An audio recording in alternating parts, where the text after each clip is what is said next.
அவர் ராக்காலத்து தரிசனமான சொப்பனத்திலே மனுஷருடைய செவிக்கு தாம் செய்யும் காரியத்தை வெளிப்படுத்தி அதை அவர்களுக்கு வரும் தண்டனையினாலே முத்திரை போட்டு.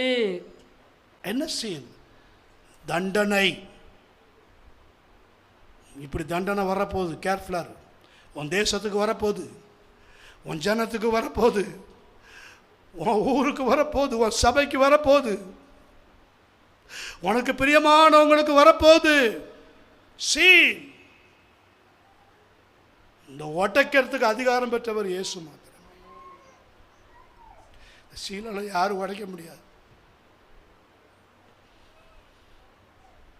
பரலோகம் முத்திரை போட்டா போட்டது தான். ஆமென். ஆனால் இந்த பூமியில் கிறிஸ்துவின் நாமத்தில் holy spirit, through holy spirit, நீ 1 Corinthians 2:10 படிச்சிங்கல்ல, நமக்கோ தேவன் அவைகளை தமது ஆவியினாலே வெளிப்படுத்தியிருக்கிறார். அவர்கிட்ட நீங்கள் சரண்டர் ஆனால் அதை உடைக்கவும் கர்த்தர் கிருபை தருவார். அந்த குறிப்பிட்ட அபிஷேகம் உங்கள் மேலே இறங்கும். நீங்கள் சம்மந்தப்பட்டவங்களுக்கு ஜெபிப்பீங்க, அது உடைஞ்சிடும்.